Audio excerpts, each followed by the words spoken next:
Hey everyone, and welcome to Wire Uncut, our bi-weekly coffee talk where we chat with some of the people behind Europe's most exciting tech alternatives.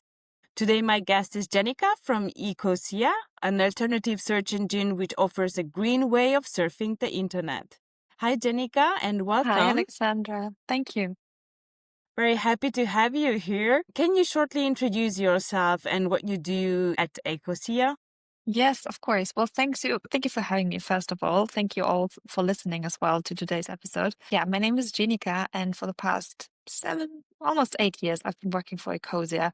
Ecosia is a search engine that plants trees, just like you already said. It's a social business from Berlin. We've been around since 2009, and we really try to revolutionize the search engine market out there by saying 100% of profits for climate action. And my role ever since actually managing the German and more so also other European markets and our growth in those markets. So if you have heard of Ecosia before and you live in Germany, that was me somehow, one way or the other. Yeah, very, very well done. I mean, great work, I really have to say. I'm a big fan of Ecosia. I'm actually at biodiversity bestie level. So I really love, Nice. the mission. It's very inspiring. It's like really such a smart and balanced approach. You already introduced very quickly Ecosia.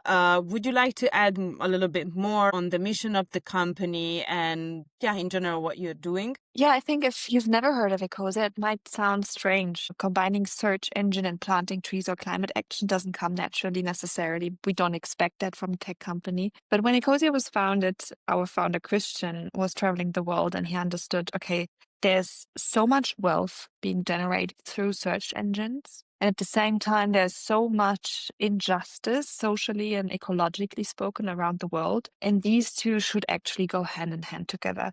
So that's how he started Ecosia, saying people need a search engine. They need to understand the data online and digital world. They need this interface. And it's free. So it's not an additional product or anything that would go to waste otherwise. But we could make a lot of money that we could use for good. So he did that. And just like any other search engine, Ecosia makes money off ads. You wouldn't notice those ads, I believe. Like if you're traveling to Berlin, you type in Berlin hotel, you would find an ad by booking.com for sure, or another platform.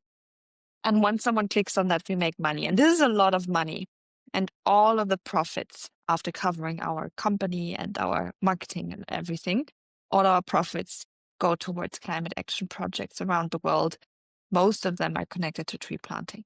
I think that's Ecosia in a nutshell. Yeah, very inspiring, as I said. So, what are some of the biggest challenges you face in, I would say, convincing the users and also like institutions, organizations to switch from the dominant platform, like you mentioned, Google? Yeah. Well, I think the first big hurdle is that we are so very used to the platforms and tools we use. If you decided to use an iPhone a couple of years ago, you're probably still using an iPhone. We are so connected to our digital products and the brands we choose, and we don't question that anymore. And it's the same with Google. Like when I was in elementary school, I remember my teacher told me about Google and they told me how to use it and that I could Google something. It's like a verb, something that I could use in a sentence. And ever since, it's like we don't have another, at least in German, not really another way of saying searching the internet, that we just Google it. And I think that's fine and that's okay, but it doesn't reflect how many alternatives are there, because Ecosia isn't the only alternative either, right? There's so many like DuckDuckGo or Qwant, Bing, as everyone knows. Yes. So I think biggest hurdle is really to get this click in people's head that they just for a second challenge their own choices that they've made ages ago, and that they make the proactive choice to choose a new product and try it out. And the second hurdle, I would say, is when people hear about us, I think they think that's too good to be true, because they connect tech companies with shareholder value, with maybe profits over common value, like where people see their interests. So when they hear about Ecosia, they're like, that's not true. 100% of profits, never. Or the tree planting, I don't believe in that. It must be fake or something like that. But actually, Ecosia is a steward-owned company, which means we can't sell our company. So it doesn't make sense to create a big brand value just to sell it.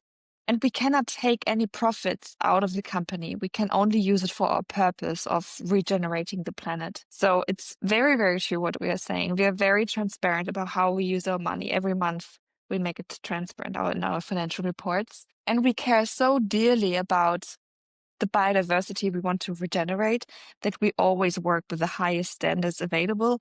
And sometimes we have to set a new standard because the one available is not high enough for what we believe is right for the ecosystems. And once people understand all this, they believe us and they choose Ecosia. But for some people, because they're naturally very skeptical, it does take a moment to convince them. Yeah. I mean, yeah, there's so much to unpack of what you have said. I mean, in both both of the hurdles that you mentioned. But let's just stay, with the too good to be true. How do you usually answer to those kind of reactions? First of all, I understand them because again, in the tech market, I think we're not used to people caring. We're not used to people showing interest in ecological, social values, but mostly in money and shareholder value. So we understand that, and I think that's important to show that skepticism is healthy because we are protecting ourselves from making bad choices and from the overflow of information out there that you need to separate between good and bad, right? And then the other thing we do is we strip ourselves completely naked. Like we are really, really transparent with what we do as a company. And we make sure that everything, every step we follow is a very high standard, whether it's the tree planting or the ownership structure we have or how transparent we are, how we communicate. And I think these two methods do definitely help us. But there are still people out there who, who I think in German is a saying, but in English it's difficult, but they try to find the nitty gritty, like Yeah. they agree that we are good, but we can never be good enough. And that is a challenge I think most social businesses or most businesses that care face. Because once you talk about a good thing that you do or your values, people challenge you for everything else. But no one challenges the bad guys, but because you don't have any expectations from them in the first place. And that is sometimes that I don't like too much because no one's perfect and we would never claim to be perfect. We do make mistakes. It's important that we communicate clearly and openly about those mistakes. And it's important that there are players out there that want to make it better. And we are one of those players. What are other common misconceptions that people have about green tech or ethical alternatives in tech? And yeah, I mean, you have mentioned so many times transparency, but how do you react in general? Yeah. So I think another thing we encounter is also very understandable.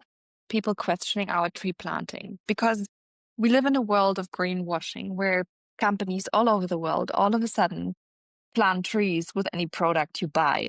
It's supposed to make you feel good about buying this product, but in the end, this product is just more consumerism and doesn't really help the planet. It's just a feeling that you get to buy. And this is proper greenwashing, especially if the trees are not even planted in a way that benefits communities and the ecosystem. So I understand why people would be critical about us saying we've planted over 240 million trees already. What? This is way too many. This is impossible that they are still standing. Fact is, we have planted so many more trees. Of course, they haven't all survived, but the ones that survived, we counted, and they are 240 million. And they are still standing. They're still growing into healthy forests.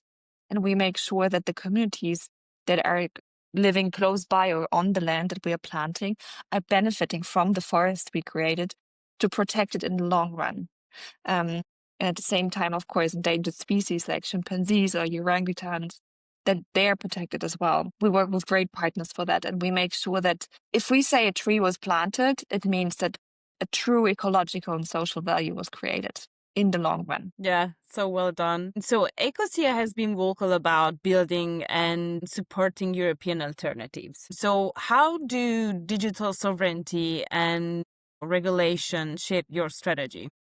Yeah, that's a good question because people might not be aware of that. But in the search market, we do have plenty of search engines, but we only have truly two algorithms, at least in the so-called Western world outside of China and Russia, which are Google and Bing. Thankfully, small search engines like Ecosia or Qwant or DuckDuckGo or whoever can use those algorithms. Of course, it's a business deal, right? We don't get everything for free. But the thing is, it's just those two algorithms and they're from the US. So there is a lot of dependency. And we as Ecosia, together with our French competitor Qwant, said, shouldn't there also be a European way of searching the net, an algorithm or a search index that is based in Europe, that, I don't know, is protected by European law and so forth. And we said, yeah, that should be the case. So let's start this. So we launched a joint venture with them. It's called EUSP, European Search Perspective. And in France, we're already serving search results from that. So the first ever really European search results. And slowly but surely, we are rolling this out as well in other countries. So that's really exciting. And even more exciting is that this can be the base also for AI, because so far, like all the basis of the technology we use and that we use innovation with is coming from the US, which is not a bad thing necessarily, but there is a lack of diversity. And instead of diversity, there's a lot of dependence, and both of which I think are not healthy, neither for the world economy nor for the world politics. So that's why we're very active and vocal about the topic of digital sovereignty. Do you think there's like a growing interest from users or policymakers for tech that's not just, compliant, which is very important, but also that it's value driven, like, your mission? I believe so. I think, or I observe that the values and the mission, like how much they influence an individual's decision, highly depends on what is on people's mind as a society. And in 2018, 2019, when Fridays for Future started, everyone cared deeply about climate change and the green topics. And that's when they were proactively looking for green alternatives. I think today we have so many other crises as well that it dilutes a little bit the focus away from the green from climate change. So I still believe that people are looking for value-driven choices in their products and services, but I think it's changing in what kind of values they look for. That I have to say about individuals, but when it comes to governance or public institutions, I'm a little surprised. So in Germany, for instance, the government is not using Ecosia, I think.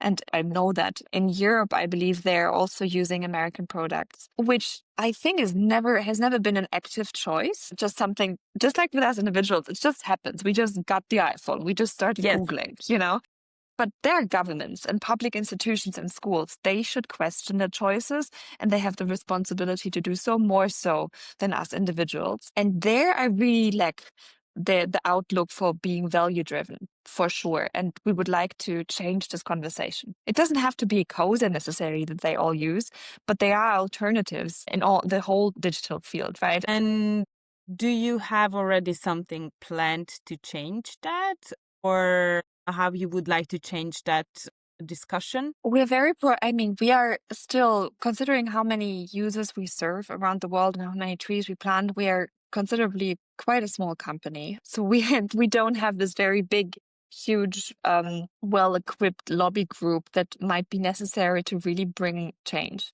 But we are a couple of people that are like really trying hard, always talking to politicians.